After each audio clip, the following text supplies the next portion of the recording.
Welcome the leadership team of Dhoot Transmission and the bankers who have played a pivotal role in the company's IPO. Mr. Rahul Dhoot, founder and managing director, Dhoot Transmission Limited. Mr. Naveen Kumar, chief executive officer, India, wiring harness and electronics, Dhoot Transmission.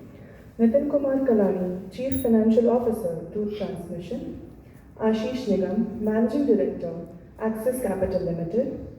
Jimmy Jacob, Managing Director, Head of India Equity Capital Markets, Jefferies India Private Limited.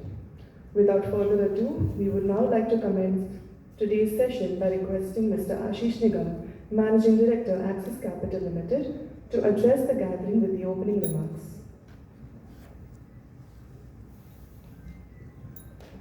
Hello everyone, welcome to the press meet of the Dhoot Transmission IPO. The management team was just introduced. Dhoot Transmission is one of the leading automotive, electrical and electronics players in India, a segment which is extremely exciting and a very important part of the Indian auto supply chain. Dhoot is the leader in the two-wheeler and three-wheeler wiring harness segment with a 45% market share. And more importantly, it is a distinct leader in the EV two-wheeler wiring harness market share with almost 70% market share. The issue has seen extremely strong response from investors around the world. The anchor book will be public soon. We've had very strong participation from investors in India and overseas. And you'll see that in the anchor book names, which will be out shortly. Quickly on the deal specs, the total issue size is rupees 3067 crore at the upper end of the price band, out of which the fresh issue is 1400 crore and the offer for sale is 1667 crore. The price band is 829 to 871 per equity share. The anchor book is on Friday, 7th August, and the issue opens on Monday 10th and closes on Wednesday 12th. I'll now request the management to share their vision about the company, their roadmap and plans going ahead. Thank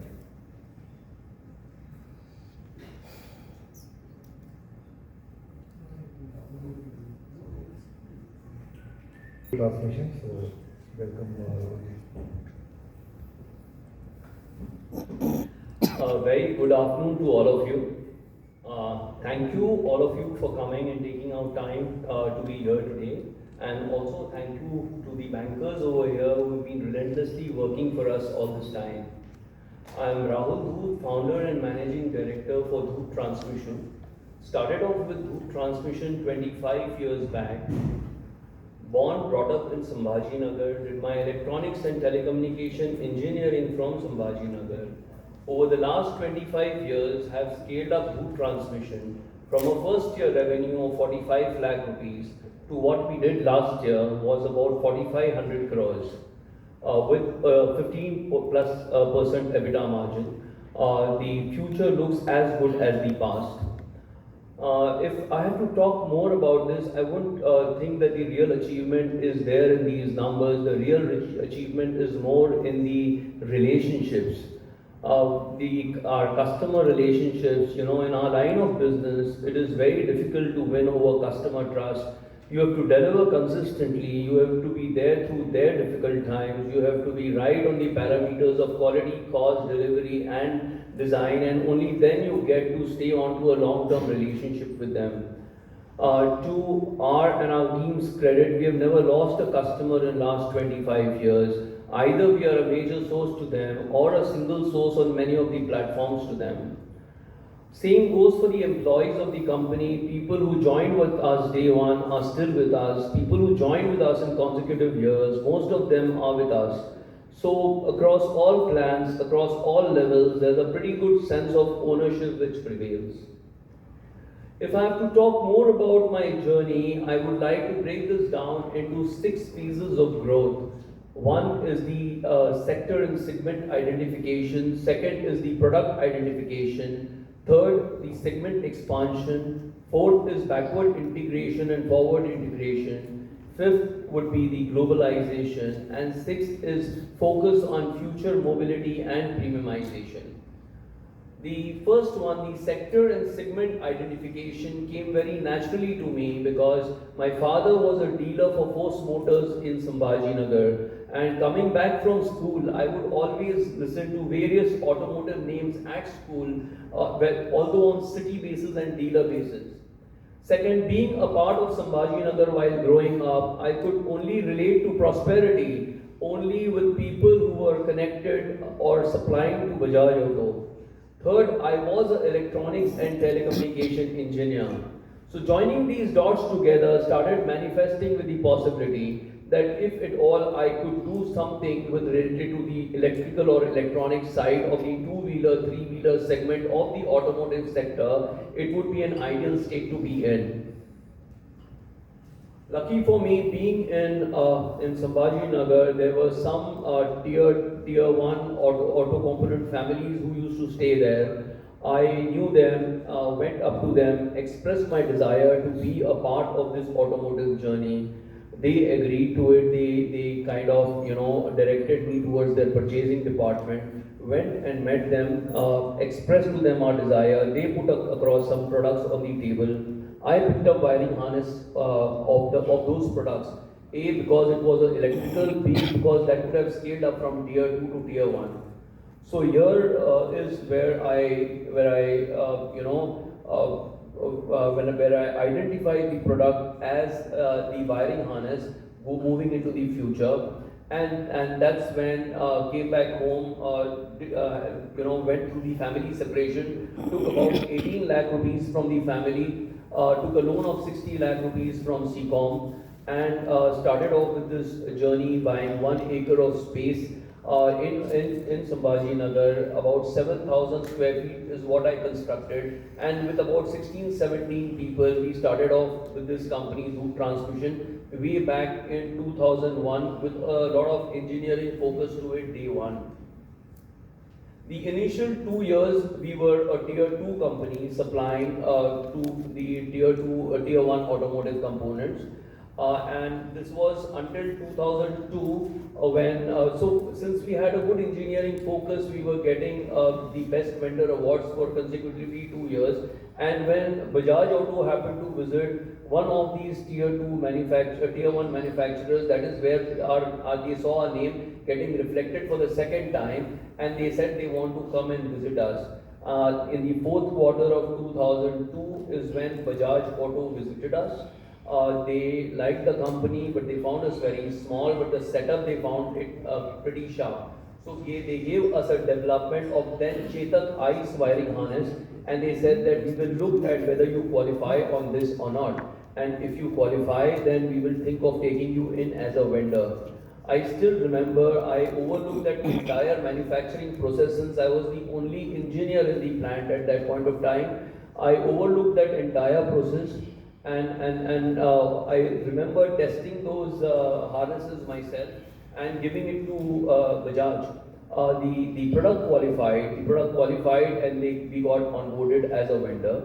In 2003, Bajaj had a lot of vendors and they were going through a rationalization process.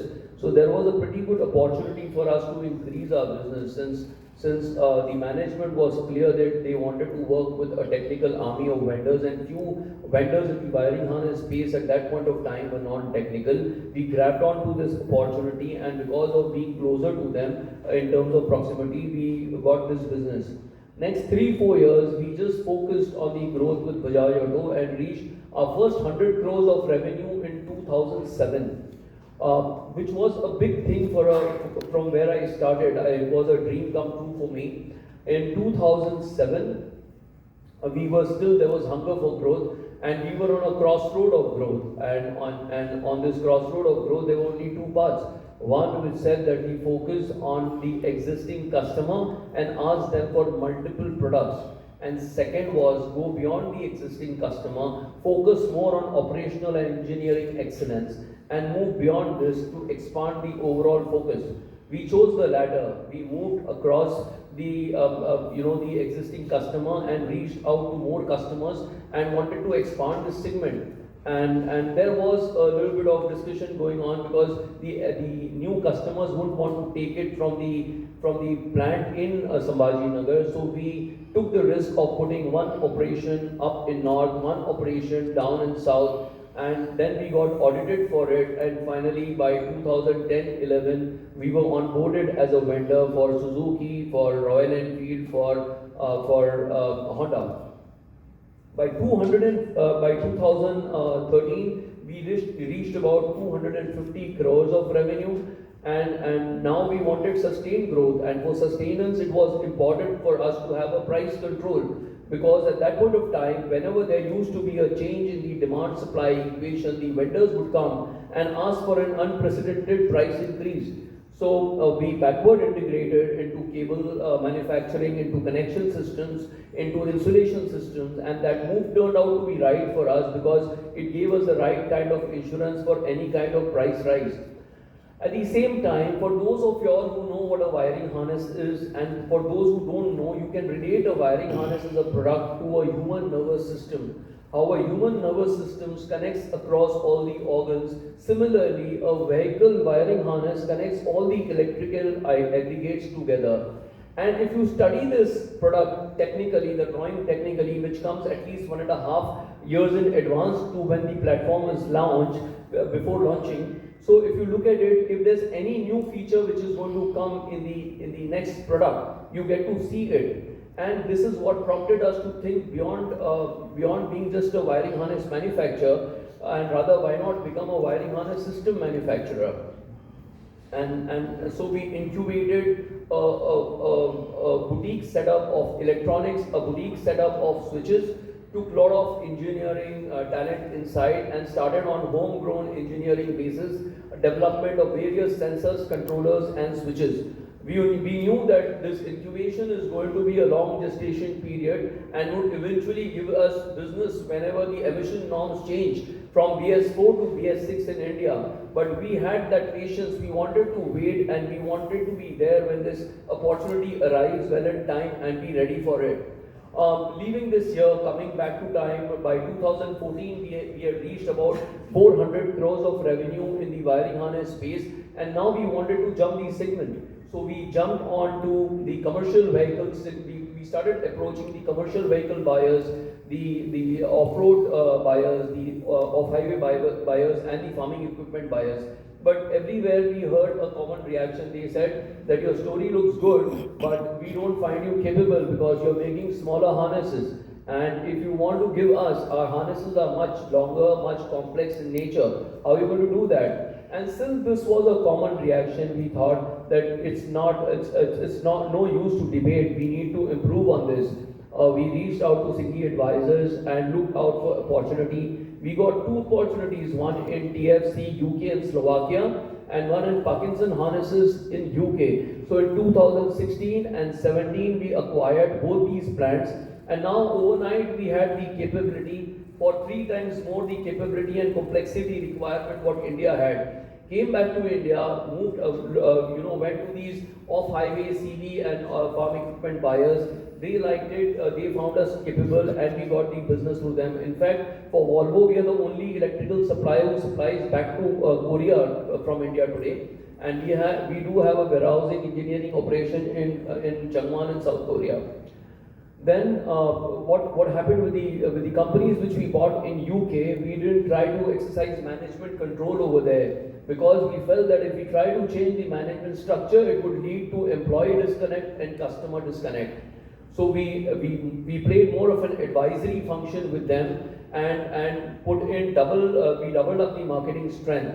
And with a very clear understanding with the MD that whatever extra business is going to come in, we are going to spill it over back to India to have a labor arbitrage in India.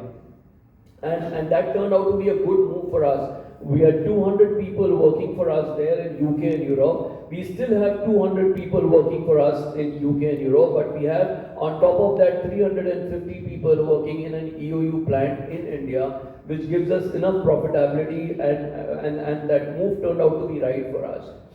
So, and then our business was growing for the Japanese customers.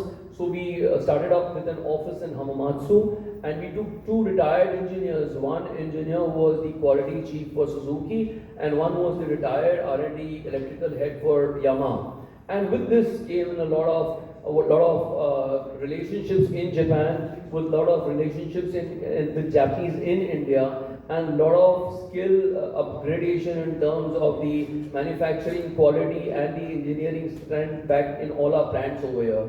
Also, since we were in the two-wheeler space, we didn't want to miss the Southeast Asia opportunity. So we opened up a greenfield facility in Thailand, and by 2019 we were already at a revenue of about 900 crores. The journey between 2019 to 2025 has been a high growth journey for us, wherein we have multiplied not only in terms of revenue, we have multiplied in terms of product, we have multiplied in terms of thought process, we have multiplied in terms of number of plants, and so on. By 2020, emission norms changed in India. BS6 came, and what we had already done with the development of these electronic sensors, switches, controllers, and USB-C type chargers, all of that came into function. And with that, our content per vehicle increased in the BS6 vehicles. And this we could clearly see that the content had increased only because we had changed our thought process from being a product manufacturer to a system manufacturer. And when the future mobility, that is EV opportunity came, we wanted to further expand our thought process, and we thought that no, this time we should be a part of the entire EV powertrain. So, like how a EV power, for those of you who do not know how a EV powertrain operates, is we draw power from a 230 volt through a charging cord onto a off-board charger, from where the output is 48 volts to a battery and a motor, and goes down through a DC-DC converter to a 12 volt system, which is equivalent to an ICE system.